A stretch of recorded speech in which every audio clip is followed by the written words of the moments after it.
I just want to welcome everyone. It is now 1 p.m., so we will begin our presentation shortly.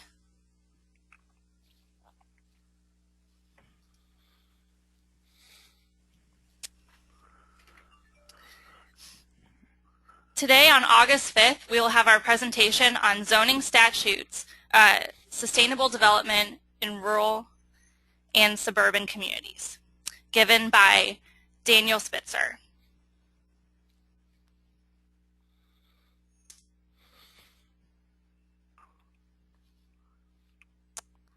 Just a moment while I get my slide to move forward.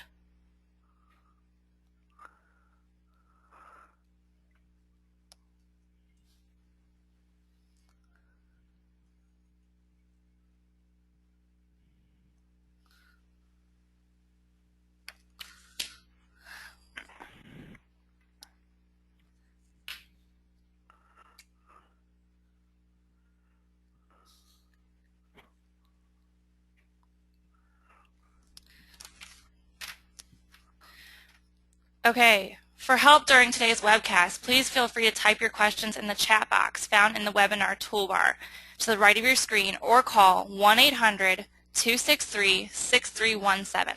For content questions, please feel free to type those in the questions box and we will be able to answer those at the end of the presentation during the question and answer session. Here is a list of the sponsoring chapters, divisions, and universities. I would like to thank all of the participating chapters, divisions, and universities for making these webcasts possible.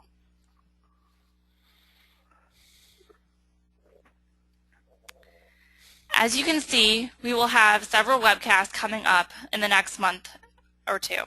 To register for these upcoming webcasts, please visit www.utah-apa.org/webcasts. and register for your webcast of choice.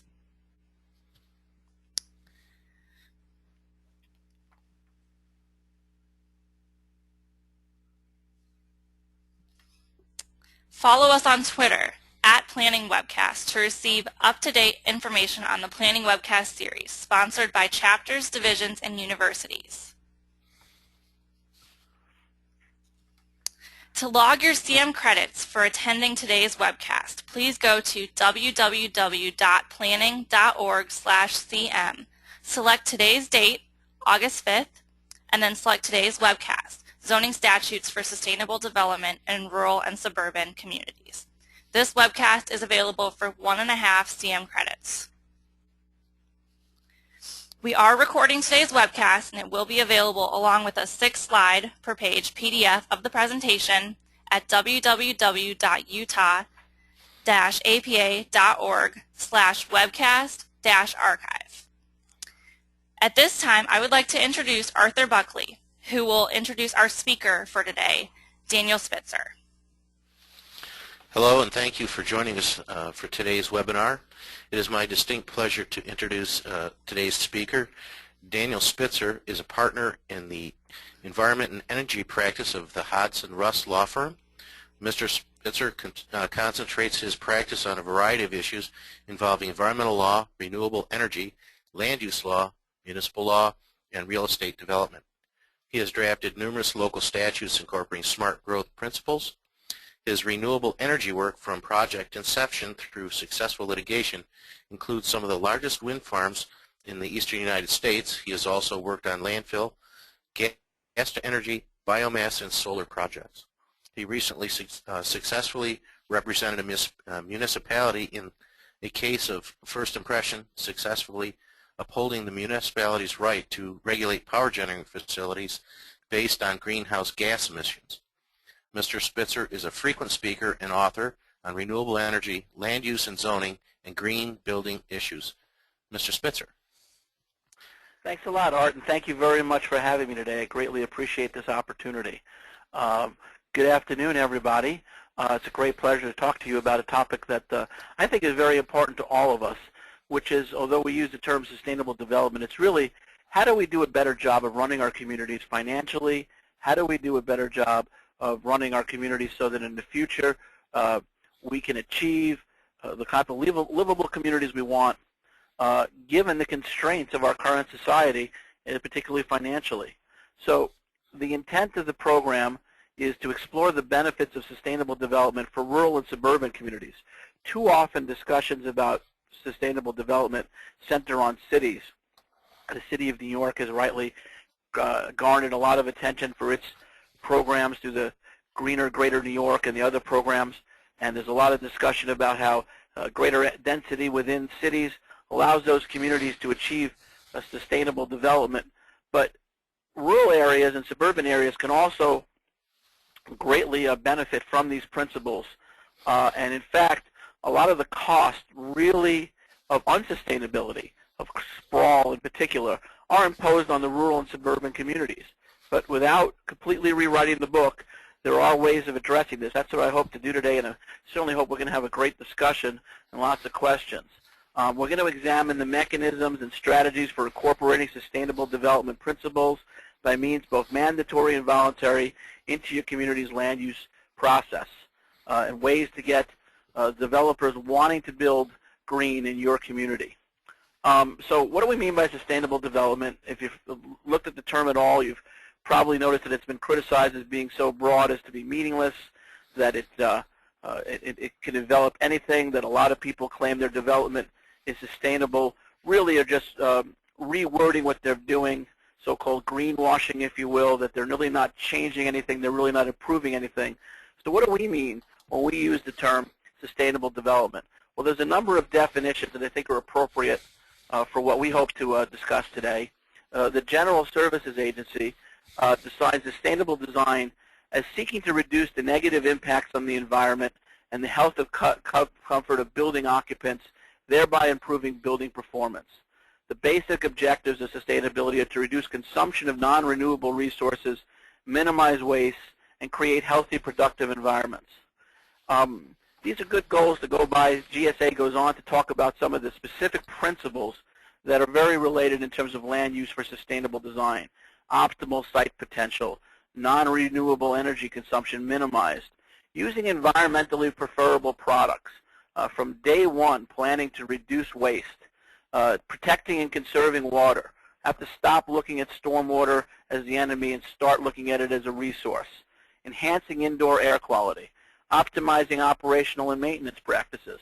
This is now the law for the federal government and some states as well, but it's harder for municipalities to get the private sector, of course, to adopt these, because you're the planners, you're the zoners, but you're not the operators, of course, of the private sector. So we're going to address a whole bunch of concepts today. Green buildings, of course, water conservation, energy efficiency, alternative energy, smart growth principles, and so on. And I hopefully we're going to come away with some ideas that you can use in your practice. So why should you promote sustainable development? After all, we're coming out of one of the worst recessions in our lifetimes. Why not just seek all possible growth? Isn't all growth good growth? And you know, the answer to that, I believe, is no. I believe if we're just willing to let people develop willy-nilly, if you will, or just continue the pattern that we've had, we're simply going to find that we are, in effect, limiting our resources. But more importantly, we're creating communities that are financially unsustainable. We're simply running into the same patterns as we have over our history, where communities cannot support the infrastructure that has been built to sustain themselves. If our obligation is to promote successful, affordable communities with solid growth potential, absolutely the best option, even in rural and suburban communities, is implementing smart growth and other sustainable practices. So, sustainable development, as I define it, and I got this from Professor John Dernbach, one of the leading sustainable development gurus, if you will, in the United States. Sustainable development would have us achieve environmental protection and restoration at the same time as we achieve development goals. Environmental protection and restoration would not be in lieu of these goals, they would accompany them. The core factual premise of sustainable development is that environmental degradation undermines or limits economic development, social well-being, and security. Similarly, actions that improve environmental quality can also foster economic growth, social development, peace, and security. Too often you read that those who support sustainable development are really supporting no growth or even reverse growth. That's not true at all. development is essential, especially in terms of bringing up those here in the United States and elsewhere who don't have the standard of living that we want them to have. No one is talking here about reducing economic development. It's the mechanisms how we go about economic development. And now I want to talk about why municipalities. And when we talk about sustainable development, usually people start with energy and alternative energy. And isn't energy policy largely the province of the federal government with its credits and incentives and various energy policy laws? Well, if we want to start with why municipalities should act, let's take a moment to examine our national energy policy. This is our national energy policy, as far as I can tell. Or it's a Jackson Pollock painting, which I think basically reflects our national energy policy, which frankly is not particularly coherent.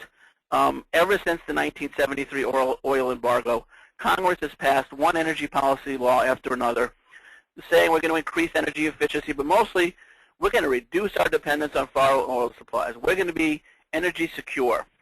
So how have we done? Not so good. As of today, this is from the U.S. Energy Administration, which has a wonderful website, the U.S. Energy Information Agency. We import about 9 million barrels of oil a day. We use about 18 million barrels of oil a day. So think about it this way. Every morning you wake up roughly $778 million in debt. And that's at $85 a barrel of oil, which oil hit this morning, which is the lowest it's been in 6 months. So you basically, we go through each year owing about $350 billion to people, many of whom really don't like us. So much for national energy policy. But why should you act? Even if if you want to say, why should I act? How do I convince my council we need to do this? Well, any effort addressing the future of your community, as well as broader issues of greenhouse gas emissions, energy security, or resource conservation, we have to address the built environment. It really isn't transport as much as it is the built environment that we really have to make changes in. Residential and commercial buildings accounted for 38% of total U.S. energy consumption. That's all types of energy. Buildings were responsible for 72% of total electricity usage. And electricity generation is where most of our greenhouse gas emissions arise from. Building occupants account for 13% of the potable water consumption.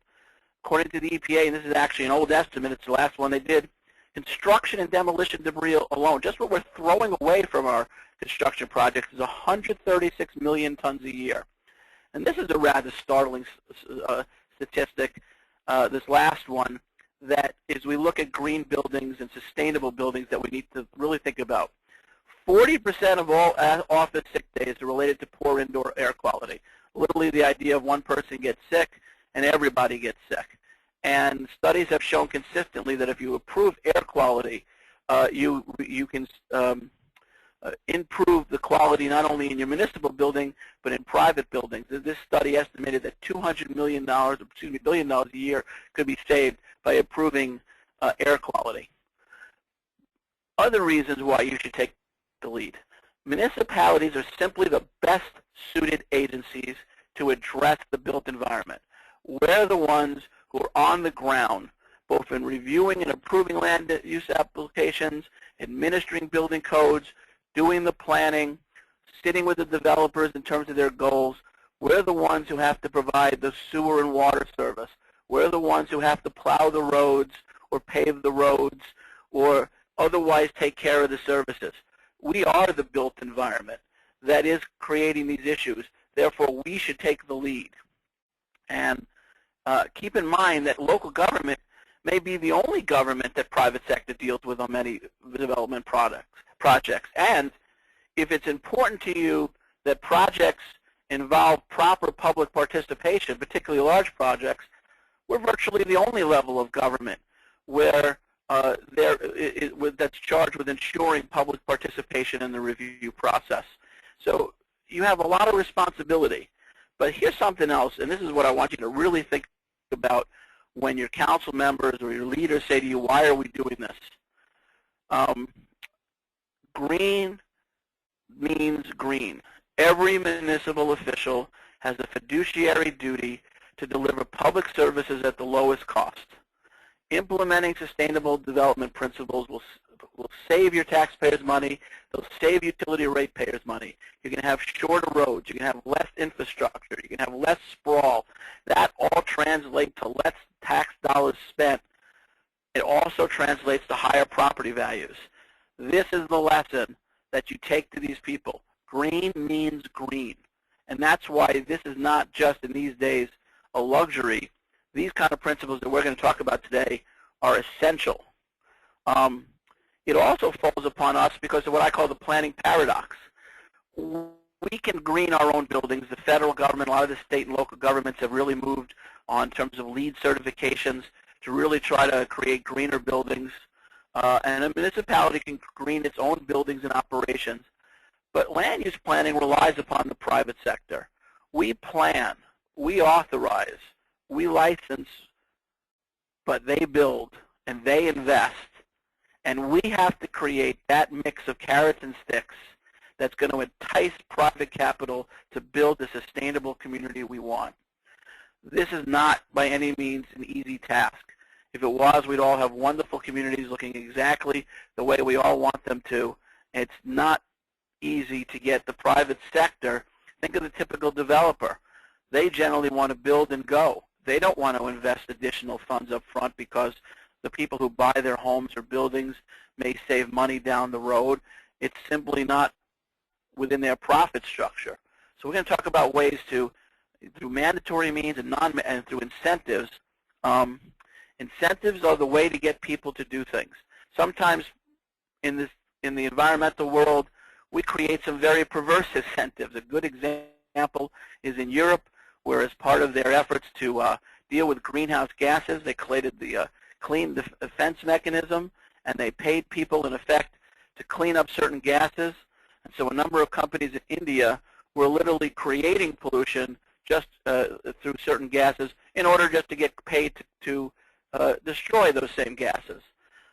So we have to be careful because people do respond to incentives, and the law of unintended consequences is a real part of what we set out to do. You see that a lot, too, in this area with the green buildings and green energy with feed-in tariffs that Ontario now, New Jersey with its rec credits, but also a lot of countries really got into where they put so much money into subsidies for solar in particular that they quickly ran out of their program, or their programs became unaffordable and had to be cut back. I think even this week, Los Angeles ran out of its $30 million budget because so many people wanted to do it, so they cut the subsidy in order to increase the budget and the number of people they're going to be able to help. So I'm not, again, trying to downplay that this is hard, but it can be done. But I also want to emphasize to you that change is a fact, not an option. This is one example. Currently, the world produces 88 to 90 million barrels of oil a day. If everybody in China and India, the two fastest growing countries, and that's just those two countries, use the same amount of per capita oil as we do in the United States, we will need 200 million barrels of oil a day. Now, there's nobody who thinks that we can produce 200 million barrels of oil a day. And you can imagine what the price of that would be. Our economy runs on oil, and it will for some time. And we need to recognize that the world is changing as the rest of the world catches up with us, not necessarily in efficiency, but in terms of lifestyle. So strong medicine is needed. This is an important part. You cannot, we have lots of books out there about 50 ways to be green and 50 green things you can do for the planet. I have my doubts that I think most people who have really looked at this, that it's that easy. Changes in our society require strong public policies, and that's where our role comes in. Auden Schindler, who does sustainability for the Vail Ski Resort, the great flaw in the sustainable business movement today is that few are willing to admit that achieving sustainability is difficult and maybe impossible without big changes in the way we operate. The smartest environmentalist we have is Kermit the Frog. It's not easy being green. So, not meaning to be pessimistic, what do we do? Where do we go forward? Well, like all good planning efforts, we're going to start with the comprehensive plan. the starting point should be your master plan. Sustainable development is now a common element in new plans and plan revisions, and I'm sure most of you have probably been on the net. There's wonderful efforts, examples of plans. The New York City Plan NYC has 128 initiatives, including housing, energy, water, numerous areas of sustainability. Other ones that are on the net, the Miami one is really neat in terms of how they have very specific, achievable milestones that they set up to measure their progress. Not just goals, but actual progress is being measured and people are being held accountable for. And the planning document is the way to do this. So here's an example from the Village of Scarsdale. Here's their policy. The green design, which incorporates environmentally friendly materials, minimizes automobile use, encourages walking, bicycling, and public transportation, provides green planting with native vegetation, uses porous pavement. Notice that they're not just talking energy there, they're also talking about water conservation. Should be encouraged, low energy streetlights. They then go on to have specific goals to embrace innovation and green principles. They're going to adopt sustainability policies that will require all public and private development in a particular area to have green aspects, such as open space, green roofs, water and air treatments, and green construction practices. They're going to require new and public-private development to follow the LEED system. They're going to use zoning incentives to encourage green building above and beyond. In other words, it's nice to have a goal, but we're going to make it the law. And that's why it's going to happen, a combination of sticks and carrots. So here's some things for you to think about. If you want to go to the website for the Smart Growth Leadership Institute, this is their policy audit. And they talk about the kind of things that are important. Now, not all of these are going to apply to all the rural areas or all the folks who are on the phone. The plan, for example, that I see all the time, as soon as you get into smart growth, they say, well, you want to be transit-oriented development. The reality is, in rural areas, unless you have significant subsidies, public transit does not work financially. Public transit requires density. There's a reason New York City produces 30% less greenhouse gas emissions than other cities. A lot of people don't drive. They take public transit. That kind of public transit or transit-oriented developments, I'm going to sort of stay away somewhat from transit-oriented development in our discussions today. But that doesn't mean that you can't have programs like zip cars and car sharing. You can't have bike lanes.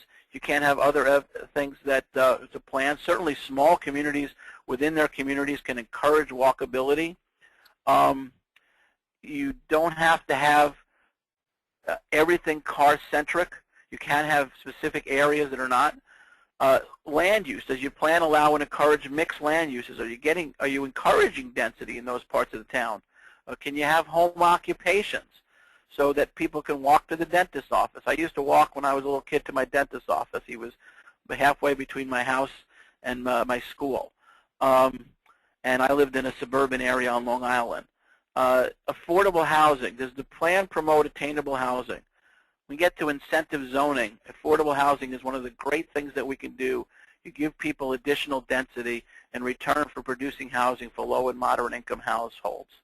A lot of communities, to be honest with you though, they have plenty of affordable housing. They need other housing to create a better mix.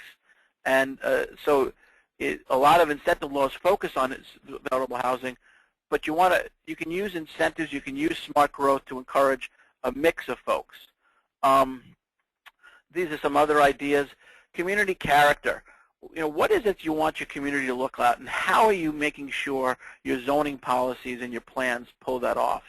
How is your development process done? Is it a process where you need lots of lawyers like me and lots of architects? Do you make it really hard to redevelop old and vacant properties? Is it so much easier to develop green fields that you're not going to get infill? Look at your development process. A lot of communities are making it harder to do green fields, and they're giving expedited reviews to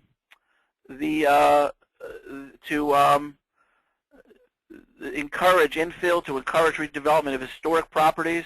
And so you can use your process to gather the goals that you want. and that's part of encouraging development in established communities, as well as green buildings. So in terms of your policies,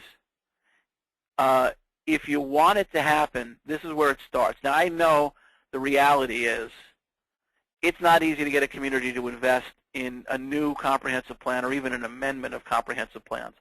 I think most of the communities I deal with, especially the rural communities, planning happens with each project that comes up. That's a financial reality.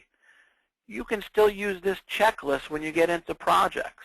You, even in states like New York, which are supposed to follow a comprehensive plan, we don't particularly require one. Other states are much more formal about comprehensive plans. England, by the way, just proposed a law that basically says if it's not in the plan, the assumption is it's allowed. It's kind of an interesting way to look at planning. But certainly you should not think that if you don't have the funds to put together a comprehensive plan, or if you come from a relatively poorer community, that you still can't use these principles as you look at developments. Smart growth promotes sustainable development, the development with the goal of preserving environmental quality, natural resources, and livability. Smart growth particularly fights sprawl, which is the dispersed, auto-dependent development outside of compact urban and village centers. And again, even in rural areas, we can focus development in certain areas and reduce the cost of sprawl. Again, you probably noticed already into this presentation, I'm very reality-oriented. It is easier to get grants for roads than open space. And communities do compete with each other by claiming to have the lowest barriers to development. Come to our community, everything's shovel-ready. Most zoning, Euclidean zoning, from the village of Euclid case, most zoning still promotes separation of uses, even between residential types. Mixed uses are often prohibited. These are all things that are going to emphasize greater infrastructure and therefore greater costs of running your communities. They're also going to move people apart. And smart growth to many communities is any growth they can get. You have to be honest with yourself. If you're not willing to say no to developers, you're wasting your time here today. If you're not willing to say our community is a place worth coming to, and we're going to work with you, but you are welcome here, but we're not going to give away the ship to have you. It'd be great if people were opening 10,000 job factories around the country. That's not the kind of development that for reality is that we're looking at in most places. And there's ways of building up small businesses and building up, if you will, areas of small businesses and cells in different areas without having to put too much cost on those developers, but without sacrificing your principles. And those kind of young businesses are really what you want to try to encourage for your communities in terms of they're the ones who often want the benefit of smart growth. As I said earlier, smart growth is not just for urban areas. Although public transit-oriented development may not be economical, many of the principles are applicable.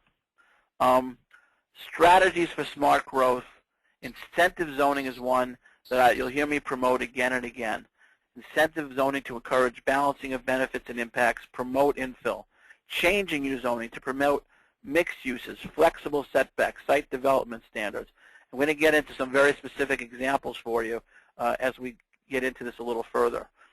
One important thing that you hear all the time from developers, I can't afford to do these things. I won't get my money back. I need to get in and get out. The reality is that if you look at the communities in most areas, even a poor city like where I am in Buffalo, if you look around here, the cities, the communities with the toughest standards are the communities with the highest property values. And even when the city gets tougher on projects, they often have better and more successful projects. An EPA study found that not only do smart growth developments enjoy market acceptance, but they've actually shown housing resales and smart growth developments have greater resale appreciation. They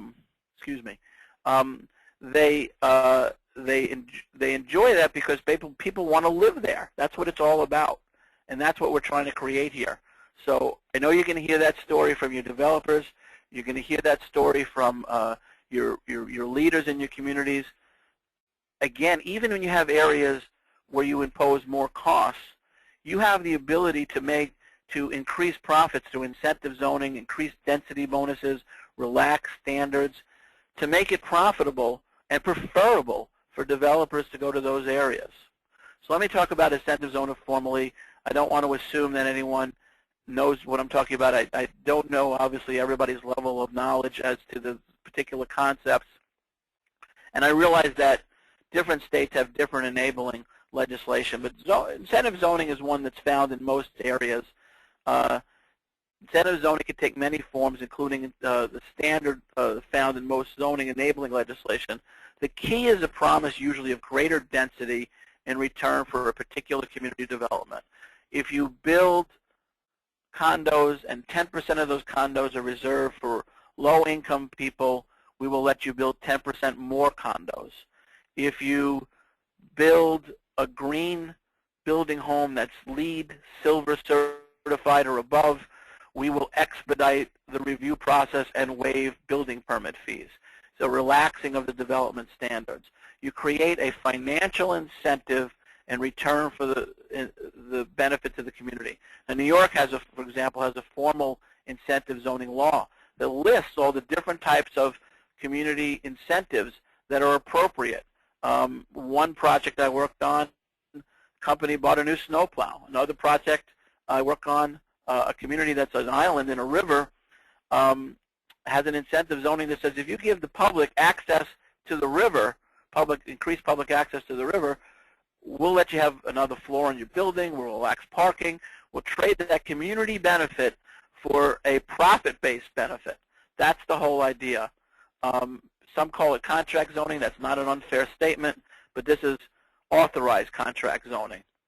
It can be used in a lot of various situations. One of the ones that in New York, a court upheld a town ordinance that used incentive zoning to regulate utility-scale wind farms.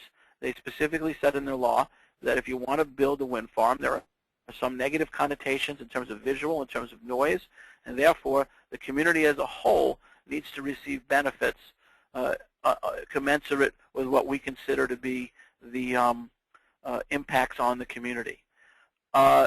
Here's a sample density bonus. You can find a lot of these all over, but here's a sample one from a New York community.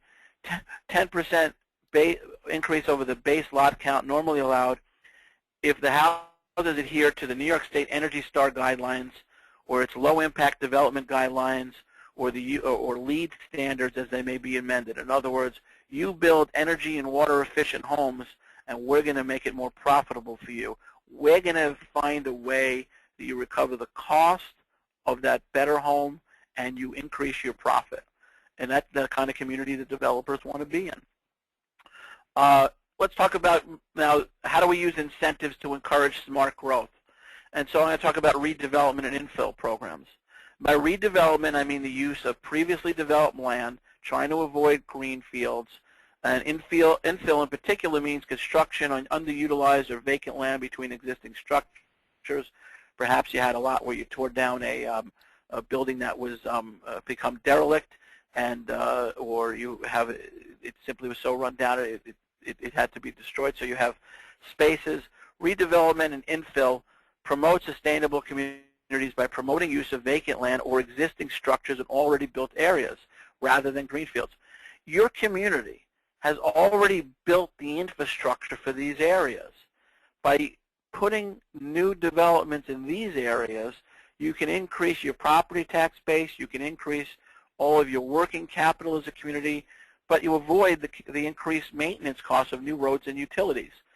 In an era when the federal government in particular is really moving away from supporting water and sewer, for example, that's essential that the private sector act in a way that doesn't impose costs that we simply can't afford going forward. We have a real problem in this country that a significant amount of our sewer systems were built in the 1970s using substantial grants from the Clean Water Act and the old 208 program, which some of you may remember. That level of funding has been decreasing since the Reagan administration, and you have a lot of these facilities now 40 years old that require significant updates, significant repairs. They don't really stand on their own because the original capital costs were grants, and yet taxpayers are now having to take on those costs. In order to do that in some communities, you're having to give up other things. You may have to give up some of your park programs in order to support your sewer and water programs. Therefore, it is essential that all development going forward be built in a way that encourages the use of existing and improvement of existing infrastructure. Historic preservation areas are a great example for using incentives to reduce. How about if you say to a company, you move into this building, we'll reduce the on-site parking requirements. So you can use a greater amount of space for your operations, or you can use this property that might not otherwise be allowed. But we reduce some of our requirements. We relax our use requirements. Put your business on the first 2 floors, rent out to residents the 3rd floor. Allow home occupation, doctors, lawyers, real estate agents in houses to maintain these larger houses in a form where there's investment in them. Use, to the extent you can afford and you're allowed, use property tax incentives for investment in historic properties. This is the way, establish historic preservation zones where there are reduced permit fees for investing in the zones, or guaranteed that won't be more than, say, 2 months for a particular review process. Nothing drives a developer crazy than to be paying again for more meetings, more lawyers, more architects, more engineers, while the review process drags on and on and on. So if you say, look, this is something we want, and therefore we promise you we will review this, and a number of communities have done this very successfully, you reduce that time for that developer, that's going to encourage private investment. Another example of infill programs, this is off of the New Hampshire Department of Environmental Services. They have this great checklist that they go through about proposed infill. And I assume everyone will get copies of the slides afterward. But so you'll have these. And if people want, I can also email any websites if you can't find these. But will the project improve the appearance of the immediate area? In other words, is an infill project going to make something better? Or is it just a Dollar General going next to 2 historical buildings? No offense to Dollar General, but I think you know what I mean in terms of the differences in terms of types of development and what you want in your local economy. Will the project make use of underutilized infrastructure? How is this something that's really going to benefit you because you've invested in this infrastructure and now you're going to be able to get increased usage? Are you getting the benefit of increased density? Will the project make the area more pedestrian-friendly and more livable community? Will it create jobs, improve the housing supply? These are the things we want in infill, and these are the things we want to find ways for incentives. Will the project provide tax revenue directly or indirectly from a result of new investment? It might just be sales tax from new residents living in the area. Will the project provide or encourage better utilization of other land by reducing sprawl, reducing, say, demand for housing on farms and other open spaces? So this is a great checklist to think about when you're in the redevelopment or the infill projects to evaluate, is this something that I want to reward? And one thing that we find, and I find this a lot when I work for developers, a lot of times infill is harder to do, whether it's because people have got NIMBY attitudes or whether people don't realize it, but a lot of codes make infill harder than greenfield. You are creating a perverse incentive to go out and tear up that greenfield space if it's harder to build in an existing area or to do readaptive uses than it is to go out into a new area. If a new area can be easily rezoned, if a new area has allowable uses that are broader, where are you going to put the project? Well, the developer is going to put projects where they maximize their profit. That's always going to be the case, except, yes, there are a lot of very selfless developers and a lot who really make an effort to be proactive in the community. But at the end of the day, they're responsible to their companies, they're responsible to the banks, and we need to make sure we're not making it too difficult to do what we want. And there's a lot of codes that can really stand some review. One of the things that we talk about is traditional neighborhood development. It's a concept that most people refer to as the new urbanist movement, meaning complete and integrated communities containing housing, shops, workplaces, parks, and civic facilities designed so that activities are within easy walking distance. You know, sometimes when I talk about T&Ds, I get a lot of sighs that people are like, oh, you mean the rich yuppie neighborhoods. Yes, I understand that a lot of that is, that's how a lot of these communities are seen. But the fact of the matter is, a lot of these concepts can be applied to communities that are essentially more dense in scope, or old village communities. There's a lot of good concepts in here of trying to integrate things and reducing the scope of the distance between services. There's a redevelopment going on in Long Island in one of the Suffolk County communities. They're really trying to put traditional neighborhood developments located near a railroad station, the transit-oriented development, trying to build up that village life, and they've written their codes there, and they've designed the project to try to really focus on increasing and improving the housing supply in the area, creating greater jobs for people who live there rather than people driving all over the island or into New York City for jobs. And there's a lot of these concepts that can be used in rural areas. I want to give you an example of two different types of approaches to TNDs. This is from the City of Syracuse Code. So this is their general urban district, where they want to provide a primarily residential mixed-use neighborhood in which non-residential uses are present, but they're small in scale. You're not going to find a Best Buy in this neighborhood. You're not going to find those kind of large stores. A variety of types is encouraged. Different styles of houses, different types of businesses, a variety of houses such as attached row houses, but only one single-family home with an auxiliary unit on each lot. They're not necessarily building a lot of mixed of apartment use. In another district where they specifically are trying to build up urban center districts, the purpose of the T5 district is to create a dense, fully mixed neighborhood with a vibrant street life. These folks have been reading Jane Jacobs, and they're trying to create exactly what she was talking about in their community, and they're writing their codes to get developers to build in this area. Residential uses are primarily in apartments. They're trying to, there's a lot of incentives in their law to encourage developers to build in this approach. I think what's equally important, and this is a lesson I think for all of us as we look at sustainable development and these communities, what don't we want? What do we want to say no to? And even when it's not necessarily politically correct in our particular communities. This is from Columbus, Ohio, in terms of what they don't allow in their T&D districts. No drive-through commercial uses. In other words, reducing the drive-through banks, the McDonald's, that are really encourage automotive-based use. No big box stores. No billboards. No single tenants of greater than 10,000 square feet. No nuisance-type uses of scrap yards or landfills or dumps. They're really trying to designate what kinds of things they want in these areas and keeping out things that are allowable elsewhere but not in this zone.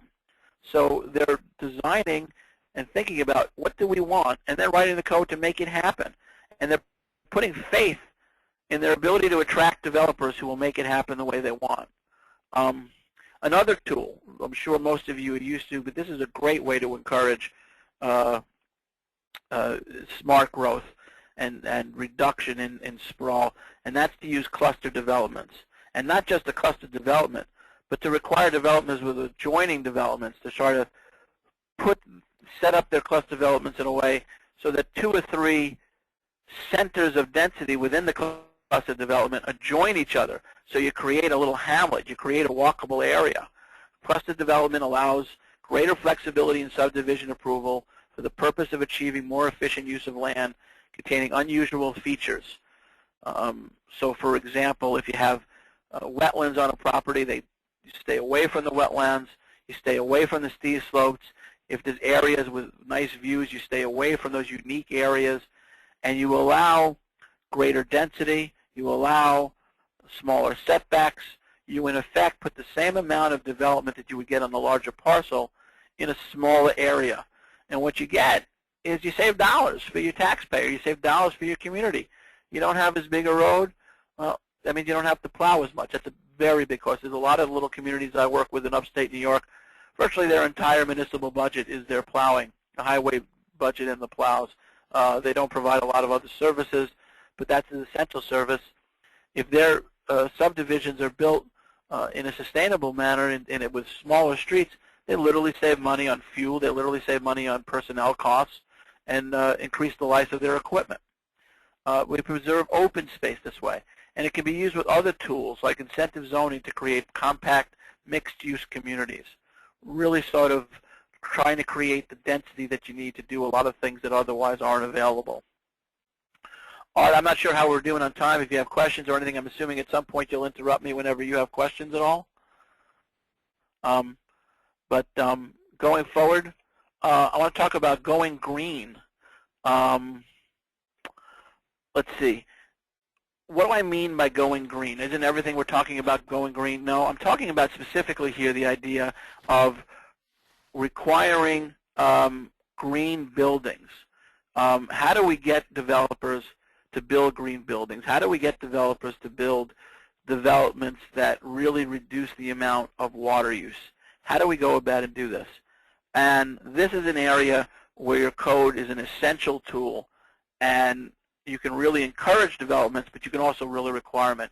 And we're seeing more and more, literally hundreds and hundreds of communities mandating that this is the way that things are going to be built. Now, overall in this country, we've increased and improved our energy codes each year. The current 2009 model code, which many communities had to adopt in order to receive funds under the stimulus funds, and most states have adopted it, again increased energy consumption. The next set of codes coming along, the 2012 codes, are even tougher, but the current codes that are just now being put in place requires tighter houses, greater insulation, not necessarily expensive things. Thomas Friedman, who wrote Hot, Hot, and Crowded, has a whole chapter that he calls if it's not cheap, it's not green. You don't necessarily have to require spending a lot of money to achieve these goals.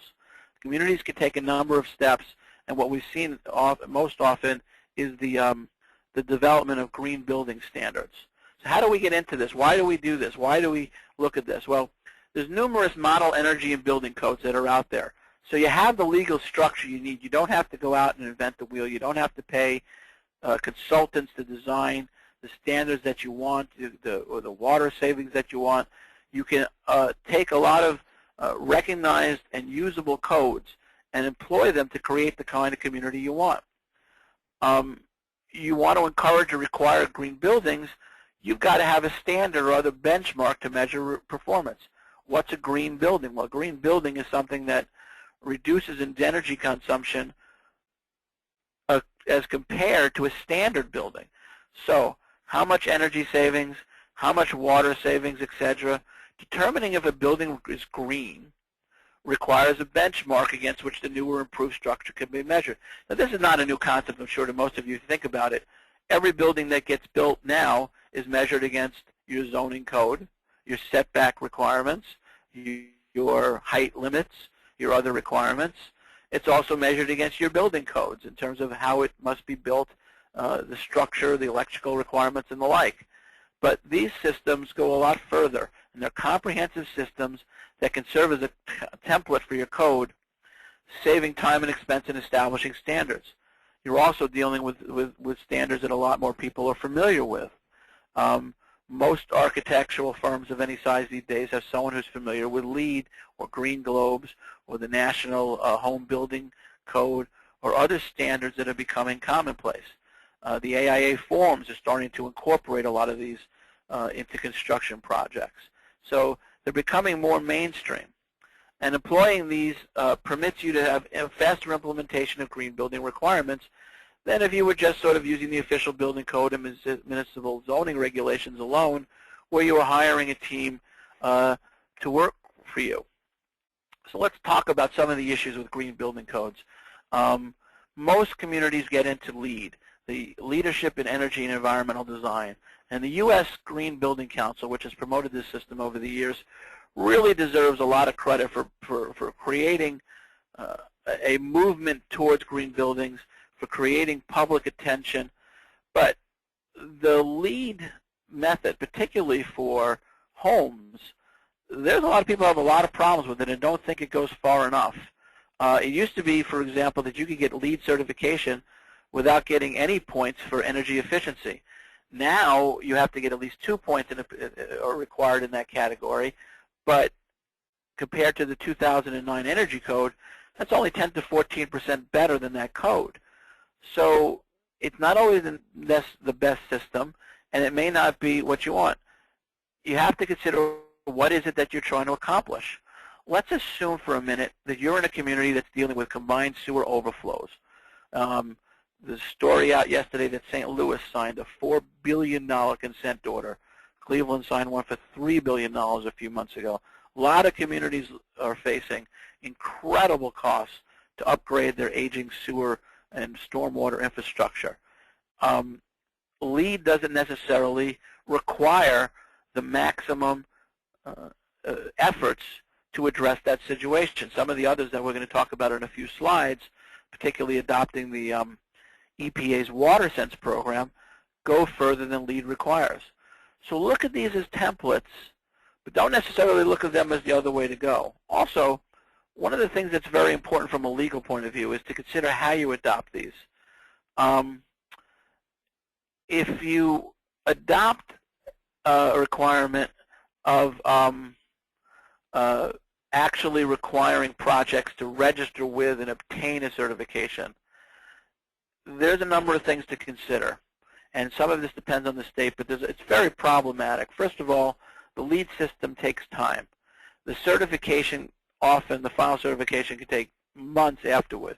Now, if you're a developer of a commercial building and you require LEED certification to get your final certificate of occupancy, and you can't get your final draw until off your construction loan or close out your construction loan until you have that certification, you've got a real problem wanting to be part of that process.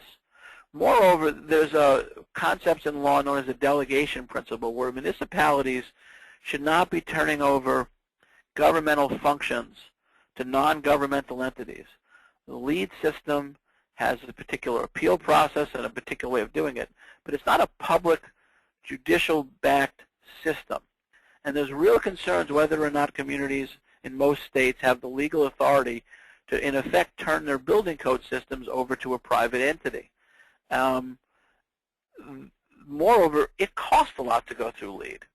And that cost may not be where you want people to spend their money. You may want them to, frankly, spend it instead on improving the buildings and the built environment within your infrastructure.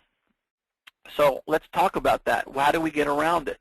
Well, my recommendation, and this is what most communities are doing, is to what we call create certifiable standards.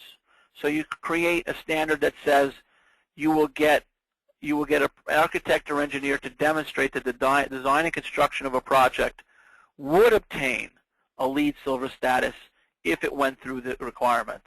The city of Boston follows this LEED certifiable approach. And they describe it as a structure that is planned and designed and constructed to achieve the level certified using the LEED building rating system most appropriate for the proposed project. So you avoid the cost, you avoid the delays, you avoid the legal pitfalls of presented by formal certification, yet you get the benefit of the U.S. Green Building Council's work on standards. Same thing with the other standards. If you use the National Home Builder Standard, which is a typical standard that's really aimed at homes, you can use those systems. The National Home Builder Standard is a little bit better on energy conservation. The Green Globe system is also better on energy conservation than LEED. LEED does other things better than the other systems. You should feel free to work with your professional community to mix and match what things you want. One community on Long Island requires LEED certifiable for certain commercial buildings, uses the Energy Star program for homes, and particularly has a program established with the local utility, the Long Island Power Authority, where they have certain standards where they will give you benefits if you meet those standards. That town has required that level of standards in terms of energy conservation. So if you move through that way, but be very careful legally and talk to your legal counsel before you simply adopt and require that people actually get certified by one of these particular systems. So now I want to talk about doing some interesting things. I want to talk about you've adopted a green building code. How can we mix it with other tools? By the way, I apologize if you're hearing a siren in the background, and it's, hopefully it's not keeping you from hearing me.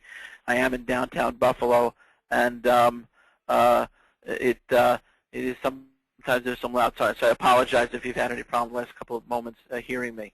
But I want to talk about one code that I think is really cool. This is Brick Township, New Jersey, in their mixed-use district. They basically take green building codes and other tools, and they basically mix them together. They create various standards, but they leave the implementation of each project to the planning board. And what they say is you are required to do LEED standards. You are required to do these things, but the exact mix is up to the planning board. And they write their code. If you're familiar with the laws for planning boards, a planning board must be given standards to follow, as opposed to a town board in most states can pretty much make a decision on anything that's reasonable. Subsidiary boards must be delegated specific standards to follow. So in Brick Township, in their medium mixed-use district, they're trying to create pedestrian-oriented neighborhood. They're trying to encourage shops and jobs and mass transit. They're creating what they call the pedestrian realm, with increased sidewalk space, rear of the building parking, limiting the drive-through uses and other automotive-centric uses, requiring roofs to have rain gardens. LEED must be integrated. And I want to go through with you and give you an example. This is from their code. These are example what they require. These are the factors that must be considered. It must be considered the utilization of alternative and sustainable energy systems, such as solar power. Now, New Jersey has one of the best systems for subsidizing solar power through their renewable energy credits. If you ever wondered why a northeastern state like New Jersey is number 2 behind California in its solar installations, it's because their solar renewable energy credit system. They've made a statewide decision. This is a community that's channeling that into better properties into its own area. They also want to see green areas and green roofs, stormwater discharge, recharging systems. They don't want to, in other words, they want the properties, not just most communities, most states, they follow the rule of, well, you can't make the stormwater any worse than it was before the developer. This community is saying, you got to use that stormwater as a resource. You got to help us deal with stormwater. You talk about communities like New York City, where as little as a quarter of inch of rain can flood the subways. These are huge issues. And stormwater is one of those things that we have not done a good job of using, requiring it that it be used for irrigation, requiring less pervious areas, really doing the things necessary to keep stormwater out of our water and sewer systems. All starts with our zoning codes. And Brick, New Jersey gets into the utilization of water conservation techniques. Is the property going to use gray water use? Is it going to have high efficiency fixtures? Instant water heater is a way of significantly reducing. Someone like myself is often away from home. The instant water heater has saved me a lot of money, and it's because it's sort of an on-demand use. So you're not always paying for that hot water to be in the tank, particularly when nobody's home. You do that as a community, you can save a significant amount of energy. Even if your community doesn't have a public utility, saving energy is essential because of the capacity of our electric grid is limited in many areas. And so energy efficiency, requiring energy efficiency, really permits greater development to occur. Until we see the kind of development, if you want to be a little bit worried about our smart grid and all of those efforts, keep in mind that according to a leading author, in the last few years, the U.S. utility industry has spent less money on research than the U.S. pet food industry. Which tells you something, I guess, of where our priorities are as a society. But because the grid, while is older, because it's not being upgraded, because we don't want to really pay as a society to upgrade it, these energy efficiency requirements become very important. Conservation of rainwater for green use. We're going to talk about green use more in a minute. With recapture. This is one. Integration of materials to reduce the heat island effect. New York City and other cities actually require the use of reflective surfaces. A pretty easy requirement for new buildings. You must have a reflective pavement surface. You must have a reflective roof, low maintenance landscaped areas. You must do what you can to reduce your energy costs within the building. And while it benefits the property owner, you reduce the cost of the to the whole community. Brick goes on to say they want to see energy efficient and recycled building materials, locally sourced whenever possible, rapidly renewable, responsibly harvest, all the buzzwords of sustainable development. They're not looking for rare teak wood to be paneling all their stores. They wanted you to show them that you used recyclables, you used waste reduction.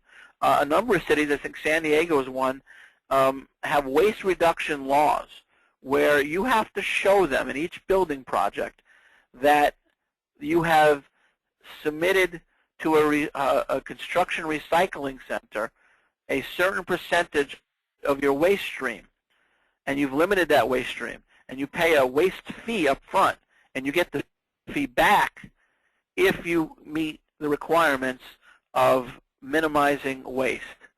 So they then go on here in terms of energy efficient to require high performance glazing on windows, to specify lights that do not contribute to both the light pollution, but also they require high efficiency features using Energy Star appliances. By the way, many of you may be aware there's been a lot of press on this. City of Albuquerque got into trouble by requiring more efficient appliances and HVAC equipment than the federal government requires under the various energy acts. The courts have said that is one area where the federal government has preempted, and there's a very specific preemption language within some of these energy laws where the federal government sets a standard. That's unfortunate because the standard tends to become a line that people don't go above or don't have to. The Energy Star program does reward those who appliances that are the top 25%. They're now looking at Super Energy Star, which is supposed to be the top 5%.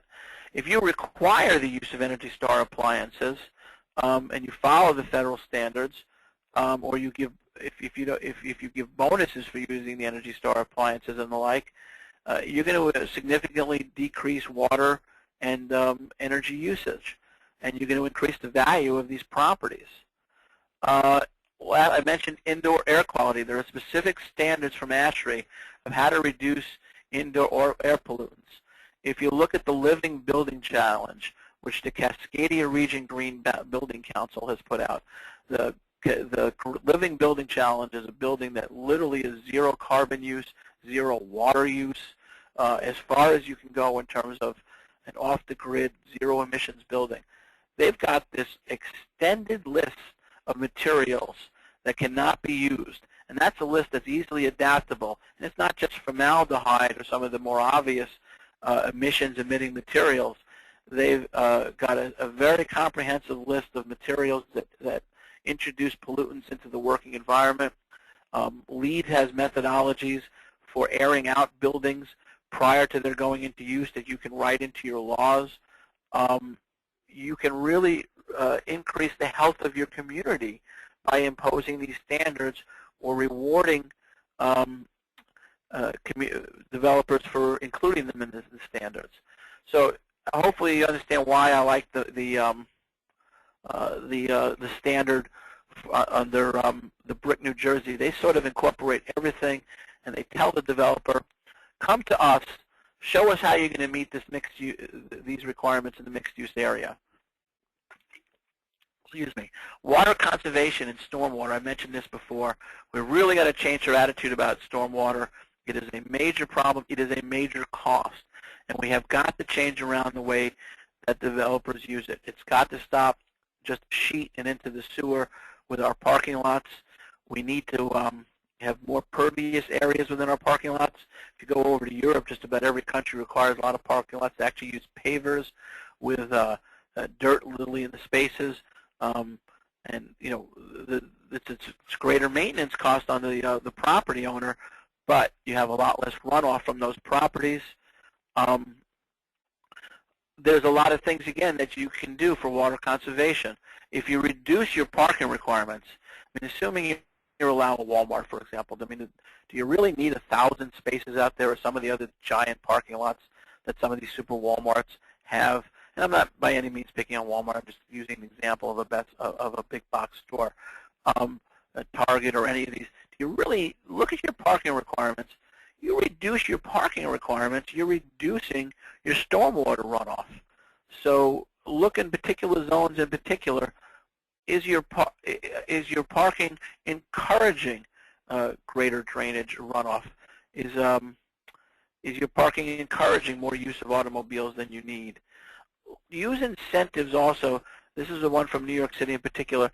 Get everybody looking at rain barrels and gray water, where you collect all the if you will, except for water from toilets, but you collect gray water from sinks and the like, or you accept rain barrels, and use that to replace potable water for irrigation. And in New York City, they've figured that 40% of the water used by residents in the city is actually going to irrigation. That's within the city. So they give away rain barrels. That saves homeowners on their water bills. That reduces the stress on the city's stormwater system. New York has one of the biggest combined sewer overflow problems. And here's a way to just say, let's just use that free water in a better way rather than collecting it in our sewers. Let's talk about green roofs, which is related to water conservation. I think green roofs is something that is growing and is something that you should very much include in your codes, either mandatory or as a benefit. There's a lot of benefits from having a green roof, a vegetated roof, in terms of improved air quality, stormwater management through reduced runoff. You improve the building efficiency. Because of the way the roofs have to be built, you actually have longer roof life. The regulations can pertain to structural support. There's a lot out there in terms of how to, you look at Chicago, you look at New York, you look at a lot of other cities that have green roof regulations. There's plenty of regulations out there that show you how to properly and safely build a green roof with proper waterproofing, drainage, growing medium, the vegetation types that are appropriate. In Los Angeles County, for example, they require that the plant coverage, 90% of the plant coverage must be reached within 2 years. They don't want a blank garden up there. They want it actually grown. Chicago has roof regulations that's virtually mandatory in a lot of large buildings. Chicago and Portland, Oregon, they give floor bonuses. They give, you put a green roof in, we'll let you build a taller building, we'll let you build a bigger building, because you're reducing the impact on our infrastructure. You also have the tax credits. Let me just finish up on green roofs, and then I think we're going to start talking about some questions. Whenever you're ready, Art, if you want to start talking about questions. That's fine, Dan. We can take questions as you go, as you finish up your presentation. If folks have questions now, we can certainly forward them to you. Okay. I haven't. Are the questions coming? I don't know if they're coming to me or if they're coming to you. But I'm ready to, at any point that people want to jump in, by all means, this is the time to send them in. We're as we wind down. I want to show you, as we wait for them, an example from Connecticut. This is a really impressive use of various tools of an overlay zone specifically designed for watershed protection purposes. They had a situation involving a lake, Columbia Lake, where they had persistent problems related to the amount of phosphorus that was going into the lake, problems that were increased by stormwater infiltration. And so they created a zone around this resource called the Watershed Protection Overlay Zone. Now, overlay zones are zones that sit on top of the regular zoning that are designed to create additional requirements or allow certain uses as long as certain standards are made. And I got this from the Green Valley Institute website. The overlay zones require certain best management practices to reduce the amount of phosphorus, and the examples are the things that we're talking about: permeable pavements, bioretention structures, vegetated swales. And to obtain a building permit within the overlay zone, the landowner must show and the landowner has that burden of meeting it. The amount of phosphorus exported from a project site is less than the allocation within their plan. So you create a plan, you create principles, and then you reduce the cost to the community and you reduce the impact on this lake by the way that you go about allowing a property. You've transferred that burden to the private sector.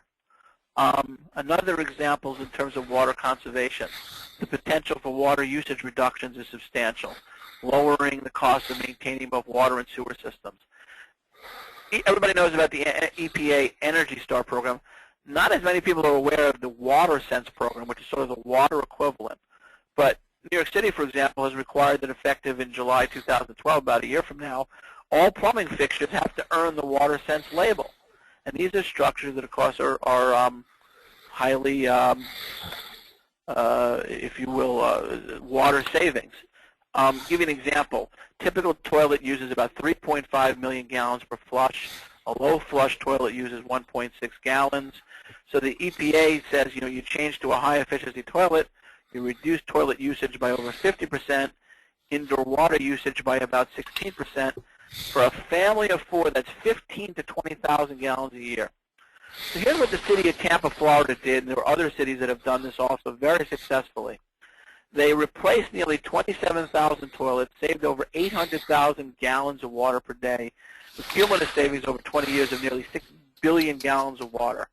That's 6 billion gallons of water that they're not paying to treat, that they're not worrying about where it ends up, simply because they replaced toilets. Some communities do this by giving a $100 rebate if you switch over to iToilet. Certainly there's no reason not to require that new developments meet these high standards for water efficiency. This is simply a way to reducing the cost that your taxpayers are going to pay for new development by reducing the inputs from those developments. Let's see. Art, I apologize to the people for, I'm just about through. Whenever you're ready, let me know. All right, anytime. Lastly, I want to talk about something that I've seen that I've written for a community. It's kind of a neat way of addressing things. This is combined incentive zoning, overlay zones, LEED, and a few other things. An energy efficiency overlay zone, where a developer where the rezoning requires that only zero or low carbon emission homes be built. You acquire a renewable energy aspect, whether it's small wind or small solar. You have passive home standards.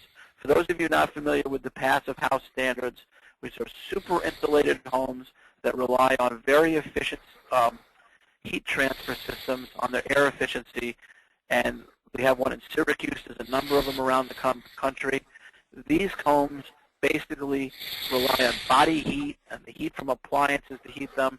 The average cost to heat a passive home is about the same amount as it takes to run a hairdryer in terms of the electricity. Significant savings in energy usage, significant savings for users. Build a passive home, allow these folks greater density, allow them to recover the cost, the greater cost of actually building the home, because the developer has that upfront cost while the homeowner earns the savings.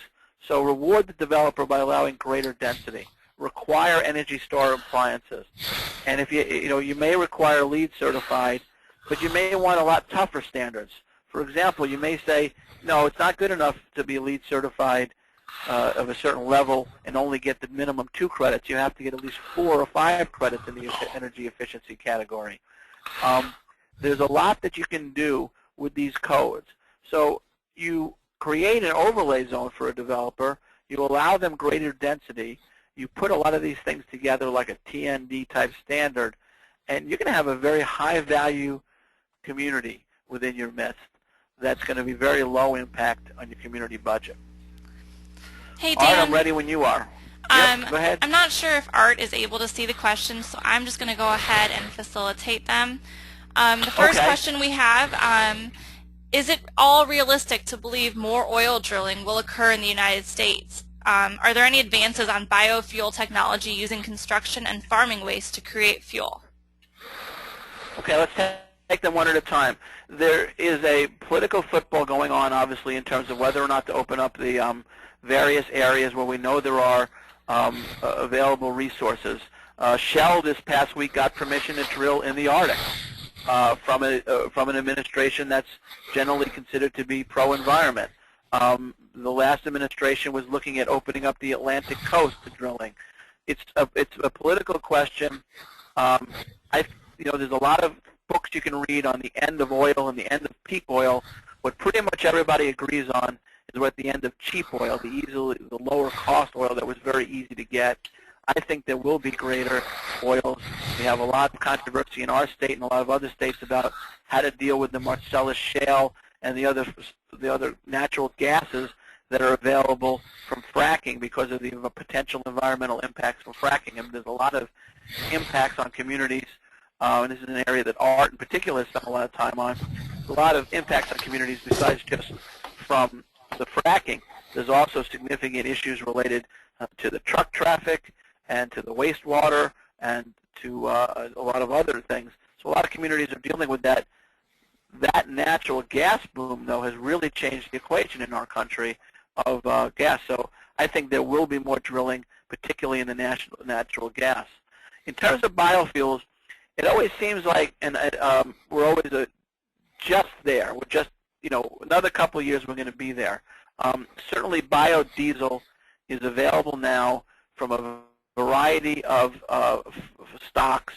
One company that I'm aware of takes waste streams, including sewage waste streams, turns them into a substitute for acetylene gas. I work with a lot of clean tech programs. It's amazing how many companies are in the biogas business. We haven't yet seen the algae-based biofuels able to really create the enzymes they need to really scale up. But there's a number of companies here in the United States and in Germany in particular that are starting to really gear up. Problem with biofuels that you have so far, most people are probably aware with ethanol. Ethanol is not that great environmentally.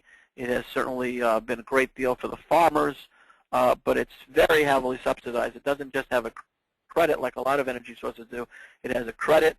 It's backed up by a tariff on alternative ethanol sources from sugarcane, and it has a mandate that a certain amount of ethanol must be built. It's taken those 3 steps of subsidies to make it viable.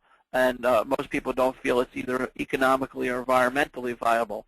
Yet we focus more on ethanol in this country than we do on biodiesel, which has been very successfully both economically and environmentally. I think we're going to see more and more waste streams converted into various forms of biofuels, waste heat, other types of things. We've got a number of cheese companies here in New York. I'm aware of 4 digesters where they're churning out biogases that are then used to provide those companies. More and more around the country we're seeing biofuels. I think that's an area that, that we're really moving forward on well. Dan? Yes. We have several of our participants asking about what do rural communities do when they don't have the staff to actually produce or manage these types of projects in their communities. The rural communities themselves, especially the poorer ones, have considerable problems keeping up with, or don't have the expertise necessarily to follow through with the green energy programs or the ability to keep up with the zoning and master planning. How would we deal with that? Yeah, it's a very real problem, unfortunately, and most towns, the planners, there are no planners. There's a planning board, which is composed of volunteers. Art, you and I deal with this.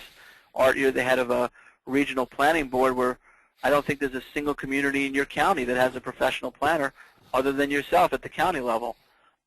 That's very typical. This is a real problem. Obviously, the Internet provides a lot of resources that you can use or plagiarize and the like.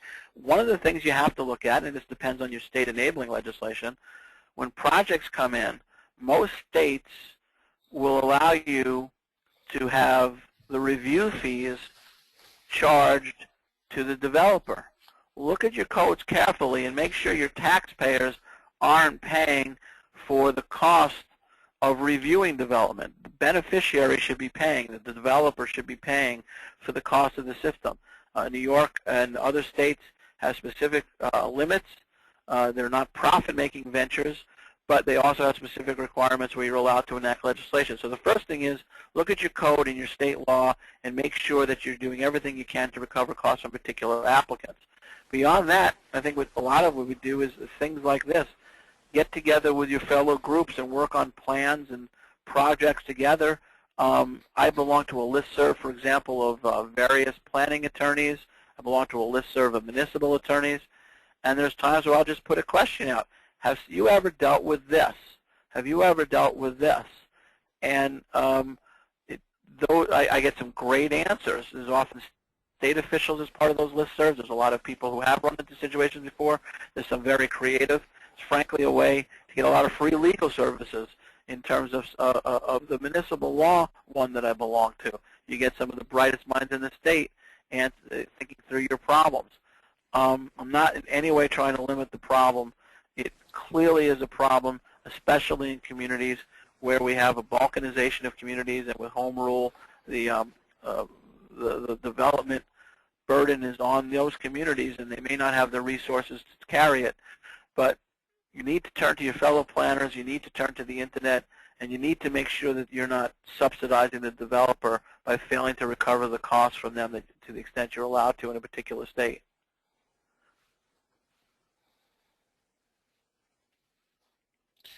There's a question of how would planning staff be able to enforce the Energy Star appliances if they were actually installed in homes after the incentive zoning has been granted?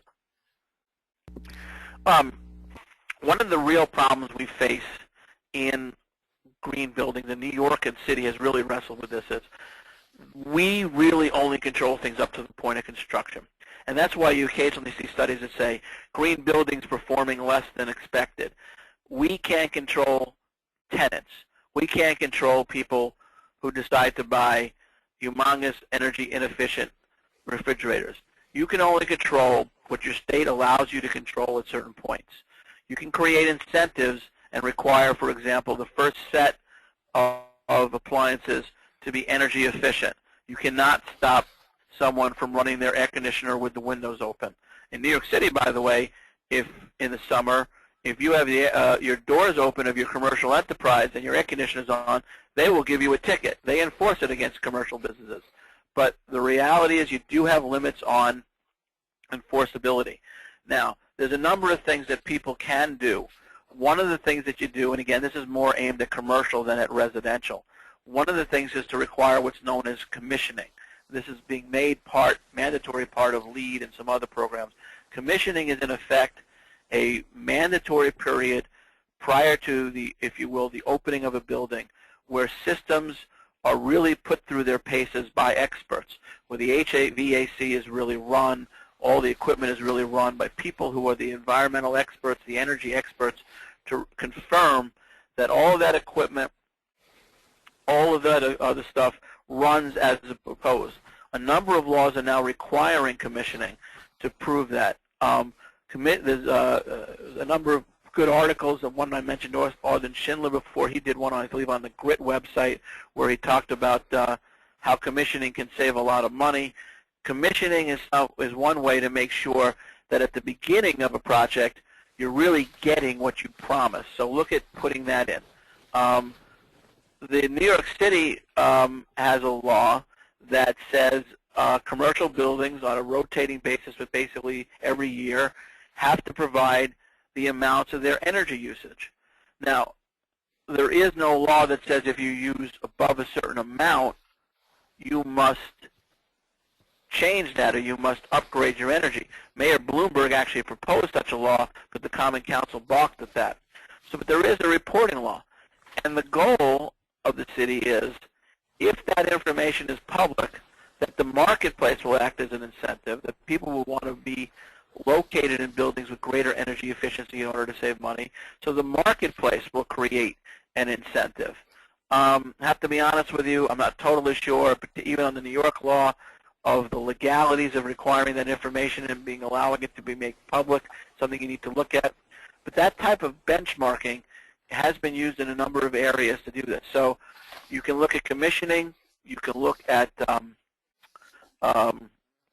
benchmarking, but in terms of the person who won't buy an Energy Star, the appliances themselves, the federal government sets minimum standards.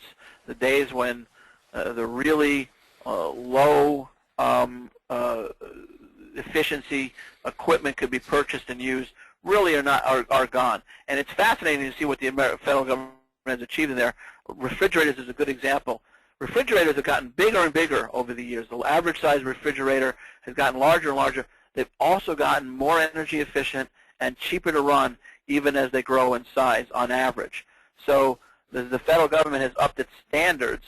The industry has responded to that requirement, and as the marketplace has required more efficiency, Energy Star has really done.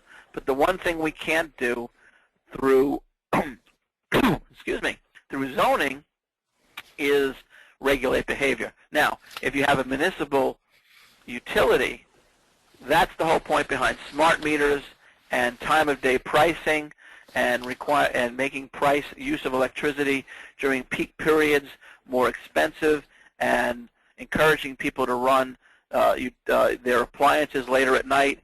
If you have control over your utility structure, then you can, in effect, create price incentives for people to use Energy Star materials, where if they don't get more efficient, if they don't run them efficiently, they're going to pay a greater share bill than someone who does. Again, it gets into a lot of civil liberty issues if you mandate that, but if you create a pricing structure, if you have that power, and that's the whole point about the smart grid, is that smart meters will allow people to realize how much power they're using. Of course, what happened in a lot of places, people realized how much power they were using. This type of alternative pricing, the people who were not properly using energy had huge spikes in bills. They complained to their elected representatives. I think it was out in California with Pacific Gas that one person had a meter he claimed was defective, one assemblyman complained, and they spent millions of dollars auditing their meters. So the rollout of smart meters has been not as effective because it's very, very tough to change consumer behavior. Dan, have you come across any incentives or techniques that could likely win over rural communities and get that buy-in from at the local town levels from rural communities themselves? It's usually with that level that you've got to find a financial incentive. It's usually you've got to find this is going to let you lower taxes or avoid a raise in taxes. In most rural communities, you tend to have an attitude towards development that people, property rights are paramount, and that the community is best served by promoting property rights as long as we're not talking about nuisance uses. There's a joke in the wind industry where I spend a lot of time that you can't build a wind farm within 50 miles of a Starbucks. It's that same idea that and you get into rural areas, people's homes are their castles. I find in rural areas, when I'm talking about infrastructure, and I show how zoning requirements and zoning conditions on particular projects will reduce taxes or reduce the cost of a development going forward, that's where I get incentive. But the more rural I am, frankly, the more green means green. Hey, Dan, would you mind putting up your contact information? Oh, yeah. I guess I should go to that last slide there if anybody wants to find me. Thank you. Yeah, if your question hasn't been answered today, definitely go ahead and give Dan and shoot him an email. I'm sure he'd be happy to answer any further questions that we haven't been able to get to. I'm going to have to go ahead and end this webinar. It's been a really great session. Thank you so much, Dan and Art, for participating and giving this great presentation. I think everybody really enjoyed it. Thank you. I'm going to go Thanks through just very a much. couple reminders for anybody who's still in attendance, just on how to log your CM credits for today's webinar. So thanks again, Dan and Art, for the great presentation. Go ahead and take down Dan's email address if you would like to contact him further.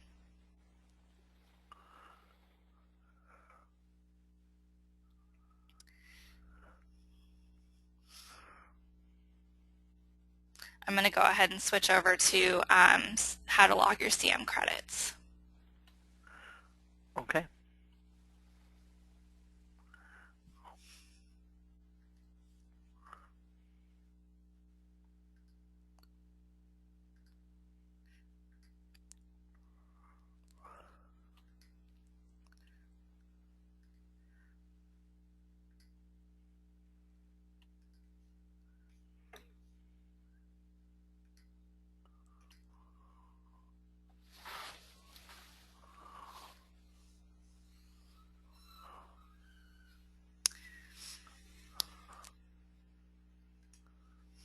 Okay, first off, to log your CM credits for attending today's webcast, please go to www.planning.org/CM.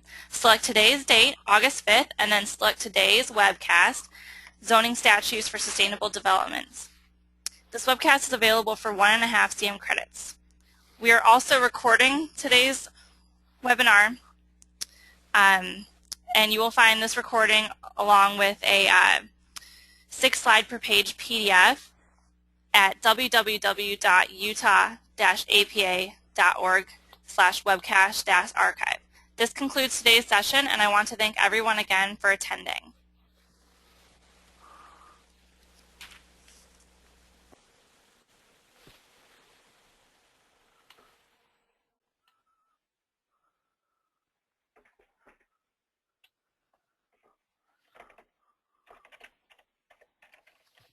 Okay.